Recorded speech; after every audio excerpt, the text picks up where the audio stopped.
दोस्तों बहुत बहुत स्वागत है आप सभी का एक बार फिर से। जी हाँ दोस्तों, आज पूरे दिन की कई महत्वपूर्ण और बड़ी खबरें निकलकर सामने आ रही हैं। जानेंगे सभी खबरों को विस्तार से। तो दोस्तों खबरों में आगे बढ़ने से पहले वीडियो को एक प्यार भरा लाइक जरूर कर दें और ताजा खबरों को जानने के लिए चैनल को सब्सक्राइब भी जरूर कर लें। तो देखते हैं पहली बड़ी खबर क्या निकल कर आ रही है।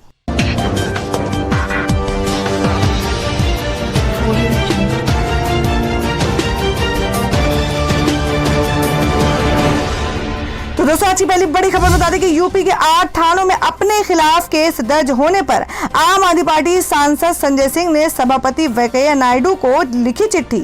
जी आपको बता दें कि उत्तर प्रदेश के प्रभारी और आम आदमी पार्टी के सांसद संजय सिंह के खिलाफ 8 थानों में केस दर्ज होने के बाद उन्होंने राज्यसभा के सभापति वेंकैया नायडू को चिट्ठी लिखी है। चिट्ठी में संजय सिंह ने संसदीय विशेषाधिकार हनन का हवाला देते हुए उत्तर प्रदेश के 8 पुलिस अधिकारियों के खिलाफ कार्रवाई करने की मांग की है। साथ ही उन्होंने सभापति से मांग की है कि प्रदेश के 8 जिलों के पुलिस अधिकारियों ने बेबुनियाद एफआईआर दर्ज की थी। संजय सिंह का आरोप है कि उन्हें अपने राजनीतिक कर्तव्यों का निर्वहन करने से रोकने की कोशिश की गई है।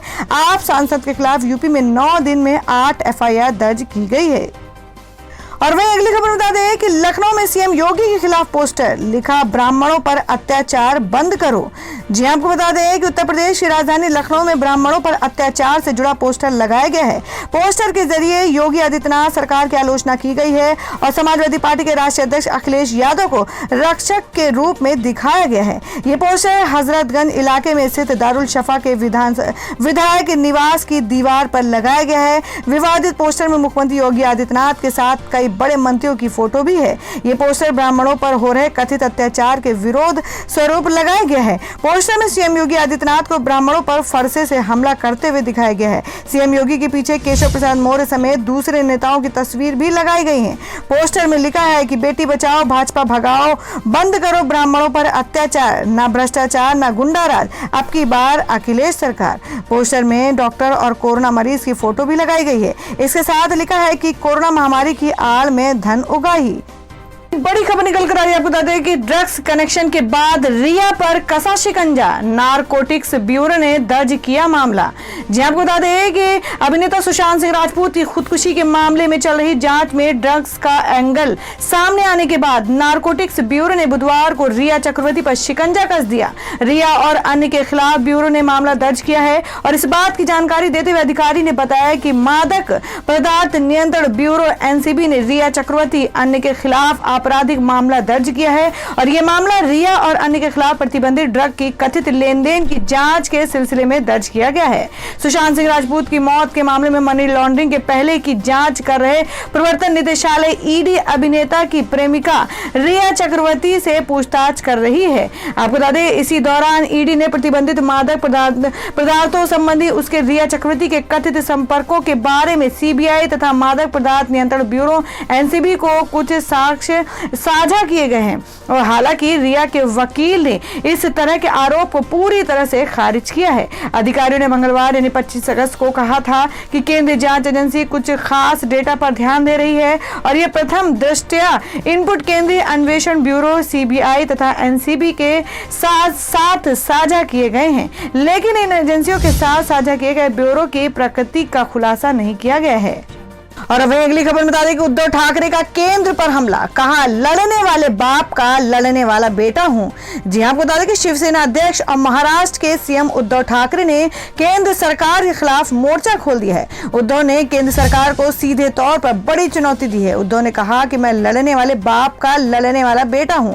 साथ ही उन्होंने कहा कि हमें यह तय करना होगा कि डरना है कि लड़ना है। दरअसल पश्चिम बंगाल की सीएम ममता बनर्जी ने उद्धव को बधाई देते हुए कहा था कि आप बहुत अच्छा लड़ाई लड़ रहे हैं, जिसके बाद उद्धव ने ये बातें कही। उद्धव ने ये तमाम बातें सोनिया गांधी की अगुवाई में गैर एनडीए शासित मुख्यमंत्री के साथ वीडियो कॉन्फ्रेंसिंग में कही है और सोनिया गांधी ने जीएसटी जी और एनईईटी परीक्षा टालने को लेकर गैर बीजेपी मुख्यमंत्रियों के साथ बैठक की थी। इस बैठक में उद्धव ठाकरे के लड़ने वाले बाप का लड़ने वाला बेटा हूं, हम लोग को यह तय करना पड़ेगा कि डरना है या लड़ना है। लड़ना है तो लड़ना है, सत्यमेव जयते। महाराष्ट्र के मुख्यमंत्री उद्धव ठाकरे ने कहा कि हमें मिलते रहना चाहिए। आपत्ति आए तो ही क्यों हम मिले, हम मिलते रहेंगे तो आपत्ति आएगी ही नहीं। उन्होंने केंद्र सरकार पर हमला करते हुए कहा कि हम भीख नहीं मांग रहे, हमारा अधिकार है, हम करे तो पाप और वह करे तो पुण्य। सीएम ने कहा मिलते तो रहना ही चाहिए, जो करना है साथ मिलकर करे, कोई हमें दबा नहीं सकता।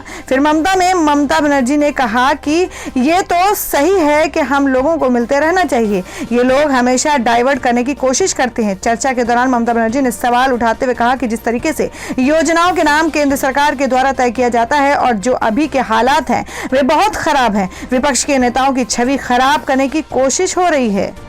और वही अपने भाषण के अंत में ममता बनर्जी ने कहा कि सोनिया जी आपने कोऑर्डिनेट किया है, इस मीटिंग को आगे भी करिए। सोनिया गांधी ने कहा कि ममता जी आप क्यों नहीं कोऑर्डिनेट करती हैं। ममता बनर्जी का जवाब था कि नहीं, आप सीनियर लीडर हैं। गांधी ने कहा नहीं, आप करिए। ममता बनर्जी ने कहा कि ये मेरे लिए बहुत सौभाग्य की बात है। और वहीं अगली खबर बता दें कि उमा भारती ने की सोनिया गांधी की तारीफ। पूर्व मंत्री बोले कि अब उन्हें मुंडन करा लेना चाहिए। जी आपको बता दें कि मध्य प्रदेश विधानसभा उपचुनाव से पहले राजनीतिक गहमागर्मी तेज हो गई है। कांग्रेस हो या बीजेपी, हर कोई एक दूसरे को घेरने और जनता के दिलों में अपनी जगह बनाने में लगा है। इसी कड़ी में एक तरफ बीजेपी की फायर ब्रांड नेता एवं केंद्रीय मंत्री उमा भारती ने सोनिया गांधी की तारीफ में कसीदे कर दिए, तो वहीं दूसरी ओर कांग्रेस नेता व पूर्व मंत्री ने उमा भारती को ही निशाने पे ले लिया। सज्जन सिंह वर्मा ने उमा भारती को गंगा सफाई का वचन याद दिलाया और मुंडन करा लेने की बात कह डाली। उमा भारती ने ट्वीट करते हुए लिखा कि मैं उनका बहुत आदर करती हूं, वह एक अच्छी बहू, अच्छी पत्नी एवं अच्छी मां रही हैं। मैंने अपने लिए भी उनमें ममत्व का भाव देखा है, मगर इन कारणों से वह भारत की नेता तो नहीं बन सकती हैं। मैं उनका बहुत आदर करती हूँ, वह एक अच्छी बहू, अच्छी पत्नी एवं अच्छी मां रही हैं। मैंने अपने लिए भी उनमें ममत्व का भाव देखा है, मगर इन कारणों से वह भारत की नेता तो नहीं बन सकती हैं। उमा भारती के इस ट्वीट के बाद कांग्रेस के पूर्व मंत्री सज्जन सिंह वर्मा ने उमा भारती पर तंज कसते हुए कहा कि उमा भारती पलायन करने वाली नेता हैं। उन्होंने गंगा की सफाई को लेकर वचन दिया था, अपना वचन पूरा नहीं कर पाई, उन्हें मुंडन करा लेना चाहिए। और वहीं कांग्रेस के पोल खोल अभियान की अनुमति निरस्त होने पर पूर्व मंत्री ने कहा कि हम लोग ग्वालियर जा रहे हैं, जिसमें दम हो रोक कर दिखाए। वहीं ज्योतिरादित्य सिंधिया के नागपुर दौरे के दौरान संघ मुख्यालय जाने पर सज्जन सिंह वर्मा का कहना है कि बेहतर होता तो वो पहले रानी लक्ष्मीबाई की समाधि पर जाते। सिंधिया जी अब श्रीमंत नहीं रहे हैं, अभी तो वो अमित शाह के यहाँ चक्कर लगाएंगे, मोदी के यहाँ चक्कर लगाएंगे। वहीं ग्वालियर में बीजेपी की सदस्यता अभियान पर सिंधिया की बयानबाजी को लेकर कहा कि उन्हें झूठ बोलने की ट्रेनिंग देने के बाद ही बीजेपी में शामिल किया गया है। और वही अगली खबर बता दें कि एक दिन की पैरवी के लिए 15 लाख रुपए तक की फीस लेते हैं कपिल सिब्बल।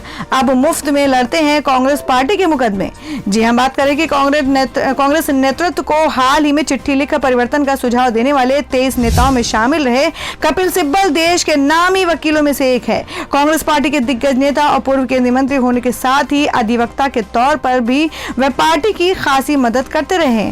यहाँ तक कि पार्टी सूत्रों के मुताबिक कांग्रेस से जुड़े मसलों की पैरवी के लिए वे कोई चार्ज नहीं लेते, जबकि सुप्रीम कोर्ट में एक दिन की सुनवाई का वे 8 लाख रुपए से लेकर 15 लाख रुपए तक चार्ज करते हैं। और यही नहीं, कांग्रेस के एक अन्य सीनियर लीडर अभिषेक मनु सिंघवी भी एक दिन की पैरवी का 6 लाख रुपए तक चार्ज करते हैं, जबकि मशहूर वकील हरीश साल्वे की फीस तो 15 लाख रुपए तक है। दिलचस्प बात यह है कि केंद्रीय मंत्री रहने के दौरान कपिल सिब्बल ने कोई केस नहीं लड़ा था, लेकिन 2014 के चुनाव में दिल्ली की चांदनी चौक लोकसभा सीट से हारने के बाद उन्होंने फिर से वकालत के पेशे में वापसी की थी। उन्होंने इस बार काउंसलिंग से अपना लाइसेंस रिन्यू कराया था और वापस अपने वकालत के पेशे में लौट आए थे। उनके अलावा पी चिदंबरम और वीरप्पा मोइली जैसे दिग्गज वकीलों ने भी केंद्रीय मंत्री के दायित्व से हटते ही वकालत का पेशा अपना लिया था। और वहीं अगली खबर में आपको बता दें कि गहरे कोमा में पूर्व राष्ट्रपति प्रणब मुखर्जी, आर्मी अस्पताल ने बताया वेंटिलेटर सपोर्ट जारी, हालात गंभीर। जी आपको बता दें कि पूर्व राष्ट्रपति भारत रत्न प्रणब मुखर्जी गहरे कोमा में चले गए हैं, वे लगातार वेंटिलेटर सपोर्ट पर है। आर्मी रिचर्ड एंड रेफलर हॉस्पिटल ने बुधवार को जारी मेडिकल बुलेटिन में कहा कि वे पिछले 16 दिनों से अस्पताल में भर्ती हैं और ब्रेन सर्जरी के बाद गंभीर स्थिति में है। अस्पताल के अधिकारी ने कहा कि प्रणब मुखर्जी के फेफड़े में संक्रमण हो गया है, जिसका इलाज जारी है और वहीं उनके गुर्दे की स्थिति कल से ठीक नहीं है। बता दें कि पिछले हफ्ते मुखर्जी के फेफड़ों में संक्रमण के बाद उनकी सेहत ज्यादा खराब हो गई थी। विशेषज्ञों की एक टीम लगातार उनकी निगरानी कर रही है। और वहीं अगली खबर में जान लेते हैं क्या है देश भर में कोरोना संक्रमण के ताजा हालात। देश में कोरोना मामले 32 लाख के पार और इन 5 राज्यों में सबसे ज्यादा मरीजों की मौत। जी आपको बता दें कि देश में कोरोना मरीजों का आंकड़ा मंगलवार को 32 लाख के पार हो गया है। अब तक के 32,34,475 लोग इस कोविड-19 से संक्रमित हो चुके हैं। पिछले 24 घंटे के अंदर 67,151 लोगों की रिपोर्ट पॉजिटिव आई और एक दिन में 1,059 संक्रमितों की मौत भी हुई है। देश में 10 राज्य ऐसे हैं जहां 1,000 से ज्यादा मरीजों की मौत हुई है। इसमें सबसे ऊपर महाराष्ट्र है जहां 22.7 हजार मरीज अपनी जान गंवा चुके हैं। इसके अलावा तमिलनाडु, कर्नाटक, दिल्ली, आंध्र प्रदेश, उत्तर प्रदेश, गुजरात, पश्चिम बंगाल, मध्य प्रदेश और पंजाब शामिल हैं। कोरोना संक्रमण के मामलों में भारत दुनिया का तीसरा सबसे प्रभावित देश है, लेकिन हर दिन कोरोना के नए केस सबसे ज्यादा यहीं आ रहे हैं। तो दोस्तों, खबरों में आगे बढ़ने से पहले जान लेते हैं आज के माइंड क्विज के सवाल को। आज का सवाल है, आपको बताना है महात्मा गांधी का जन्म कहां हुआ था। इसका जवाब आपको वीडियो के नीचे कमेंट बॉक्स में देना है और सही जवाब देने वालों को रैंडमली सिलेक्ट किया जाएगा और वो जीत सकते हैं बम्पर पुरस्कार। तो बढ़ते हैं अगली खबर की ओर। और वही अगली खबर बता दें कि आम आदमी की बढ़ी मुश्किलें, सब्जियों के राजा आलू के दाम ने तोड़े रिकॉर्ड, एक महीने में डबल हुई कीमत। जी आपको बता दें कि मानसून और कोरोना की वजह से सब्जियों के दाम आसमान छू रहे हैं। अब सब्जियों का राजा आलू भी महंगा होने लगा है। आलू के बढ़ते दामों ने आम आदमी की परेशानी बढ़ा दी है। देश के कई शहरों में आलू अब 40 रुपए किलो पार पहुंच गया है। व्यापारियों के मुताबिक जब तक नया आलू बाजार में नहीं आता तब तक कीमतें कम नहीं होंगी। कई शहरों में आलू 40 रुपए किलो बिक रहा है। मुंबई में आलू के दाम 42 से 45 किलो बिक रहा है। एक महीने में आलू के दाम दोगुने हुए हैं क्योंकि कोल्ड स्टोरेज से ही आ रहा है ये आलू। और वही अगली खबर बता दें कि सुप्रीम कोर्ट की केंद्र पर सख्त टिप्पणी, कहा आपके लॉकडाउन लगाने से ही बड़ा आर्थिक संकट, कर्ज पर ब्याज में छूट पर रुख स्पष्ट करें। जी आपको बता दें कि सुप्रीम कोर्ट ने बुधवार को लोन मोरेटोरियम अवधि में कर्ज पर ब्याज में छूट की मांग के मामले में केंद्र से जवाब मांगते हुए अपना रुख स्पष्ट करने को कहा है। सुप्रीम कोर्ट ने केंद्र से मामले में 1 सितंबर तक अपना रुख स्पष्ट करने को कहा है और साथ ही केंद्र पर सख्त टिप्पणी करते हुए कोर्ट ने कहा कि आप रिजर्व बैंक के पीछे नहीं छुप सकते। ऐसा इसलिए हुआ क्योंकि आपने पूरे देश को बंद कर दिया था। आप 2 चीजों पर अपना स्टैंड क्लियर करें, आपदा प्रबंधन कानून पर और क्या EMI पर ब्याज लगेगा। जस्टिस अशोक भूषण की अध्यक्षता वाली पीठ ने कहा कि केंद्र ने इस मुद्दे पर अपना रुख स्पष्ट नहीं किया है, जबकि आपदा प्रबंधन अधिनियम के तहत उसके पास पर्याप्त शक्तियां थी और वह RBI के पीछे छिप रही है। इस पर सॉलिसिटर जनरल तुषार मेहता ने जवाब दाखिल करने के लिए 1 सप्ताह का समय मांगा, जिसे शीर्ष अदालत ने स्वीकार कर लिया। मेहता ने कहा कि हम RBI के साथ मिलकर काम कर रहे हैं। और वहीं अगली बड़ी खबर निकल कर आ रही है कि अमेरिका, ब्रिटेन, जापान जैसे देशों में कोरोना वैक्सीन खरीदने की होड़, 2 अरब से ज्यादा डोज की बुकिंग। जी हम बात करें कि रूस के विवादास्पद टीके को छोड़ दिया जाए तो दुनिया में अभी तक कोरोना का कोई टीका बाजार में नहीं आया है, लेकिन धनी देशों में टीके को खरीदने की होड़ लग चुकी है। अनुमान है कि 2021 के अंत तक दुनिया में टीकों की 4 अरब डोज तैयार हो सकती है, लेकिन इनमें से 2 अरब से ज्यादा डोज पहले ही धनी देश अपनी जनता के लिए खरीद चुके हैं। कम एवं मध्य आय वाले देश इस दौड़ में पिछड़ गए हैं। नेचर जर्नल में प्रकाशित एक रिपोर्ट में कहा गया है कि 8 प्रमुख टीकों में से 6 टीकों पर धनी देश पहले ही काबिज हो चुके हैं। उन्होंने 6 टीकों में 2 अरब डोज की बुकिंग कर ली है। वे टीका बनाने वाली कंपनियों के साथ करार कर चुके हैं, उन्हें भुगतान भी कर रहे हैं। रिपोर्ट के अनुसार ऑस्ट्राजेनिका के टीके के सबसे पहले आने की संभावना है। कंपनी अगले साल के अंत तक 2.94 अरब खुराक तैयार करेगी, जिसमें यूरोप, अमेरिका, ब्रिटेन, जापान तथा 92 लघु एवं मध्यम आय देशों ने 2.4 अरब डोज बुक कराई है। सबसे बड़ी हिस्सेदारी विकसित देशों की है। और वहीं अगली खबर बता दें कि इस पाकिस्तानी क्रिकेटर को धोनी की तारीफ करना पड़ा भारी, पाकिस्तान क्रिकेट बोर्ड ने लगाई लताड़। जी आपको बता दें कि भारतीय क्रिकेट टीम के सबसे सफल पूर्व कप्तान महेंद्र सिंह धोनी ने 15 अगस्त को अंतर्राष्ट्रीय क्रिकेट के संन्यास का ऐलान किया था। अचानक धोनी के संन्यास लेने के फैसले ने सबको हैरान कर दिया। धोनी के संन्यास लेने के बाद विदेशी खिलाड़ियों ने भी अपने अपने विचार रखे और बधाइयां भी दी। इस मामले में कई पाकिस्तानी प्लेयर्स भी शामिल रहे, लेकिन इस बीच पूर्व फिरकी गेंदबाज सकलैन मुश्ताक को धोनी की तारीफ करना भारी पड़ गया। दरअसल सकलैन मुश्ताक ने धोनी के रिटायरमेंट के मौके पर उनकी तारीफ करते हुए BCCI की आलोचना की थी। खबरों के अनुसार जिसको लेकर अब पाकिस्तान क्रिकेट बोर्ड ने सकलैन मुश्ताक को फटकार लगाई है। सूत्रों के तहत ये खबर सामने आ रही है कि पाकिस्तान क्रिकेट बोर्ड को ये कतई रास नहीं आया कि सकलैन मुश्ताक ने MS धोनी की तारीफ की। और वही अगली खबर बता दें कि ड्रग्स डीलर के संपर्क में थी रिया चक्रवर्ती। महिला ने कहा चाय, कॉफी या पानी में 4 बूंद डालो और उसे पीने दो। जी आपको बता दें कि दिवंगत एक्टर सुशांत सिंह राजपूत की मौत केस में मंगलवार को सनसनीखेज खुलासा हुआ है। इसके बाद सुशांत के कथित आत्महत्या मामले ने एक नया ही मोड़ ले लिया है, क्योंकि इस केस की जांच कर रही CBI के सामने अब एक नया एंगल आ गया है। आपको बता दें इस केस में पहले से जांच कर रहे प्रवर्तन निदेशालय ED ने यह खुलासा किया है कि आरोपी रिया चक्रवर्ती का ड्रग्स माफिया से भी कनेक्शन है। ED ने CBI को रिया चक्रवर्ती का जो WhatsApp चैट सौंपा है उसमें हैरान करने वाली बातें सामने आई हैं। रिपोर्ट्स के मुताबिक ये रिट्वीट चैट्स हैं जिन्हें रिया ने बात करने के बाद डिलीट कर दिया था, जिसमें सुशांत को ड्रग्स देने का जिक्र था। इन चैट्स में रिया ने गौरव आर्या, मिरांडा सुशी, जया साहा से बातचीत कर रही हैं। आपको बता दें मीडिया रिपोर्ट्स के अनुसार रिया चक्रवर्ती की पहली WhatsApp चैट में लिखा है, अगर हम हार्ड ड्रग्स की बात करें तो मैंने ज्यादा ड्रग्स का इस्तेमाल नहीं किया है। इस मैसेज को रिया ने 8 मार्च 2017 को गौरव को भेजा। गौरव वही व्यक्ति है जिसे आरोपी ड्रग डीलर बताया जा रहा है। इसके बाद रिया ने गौरव से पूछा, तुम्हारे पास MD है? बता दें MD ड्रग्स का एक प्रकार है जो काफी स्ट्रॉन्ग माना जाता है। एक चैट रिया और जया साहा के बीच की है, जिसके बाद ED ने जया साहा को समन भेजा है। इसमें जया कहती हैं, मैंने उससे श्रुति से कोऑर्डिनेट करने के लिए कहा है। इसके बाद रिया उन्हें धन्यवाद देती हैं। इसके बाद जया रिया से कहती है, चाय, कॉफी या पानी में 4 बूंदे डालो और उसे पीने दो। असर देखने के लिए 30 से 40 मिनट तक इंतजार करो। माना जा रहा है कि जिस 4 ड्रॉप्स की बात है वो ड्रग्स है और उसका संबोधन सुशांत के लिए इस्तेमाल किया जा रहा है। अब जया शाह को ED ने समन भेजा है और जल्द ही उससे इसके बारे में पूछताछ की जाएगी। तो दोस्तों आप लोगों को क्या लगता है, जो ड्रग्स के आरोप रिया चक्रवर्ती के ऊपर लगाए जा रहे हैं तो क्या वो सही है? आप अपना सुझाव कमेंट बॉक्स में जरूर दें। बढ़ते अगली खबर की ओर। और वही अगली खबर बता दें कि कोरोना संकट में PMC बैंक खाता धारकों पर दोहरी मार, इलाज के लिए दान तक लेने को मजबूर।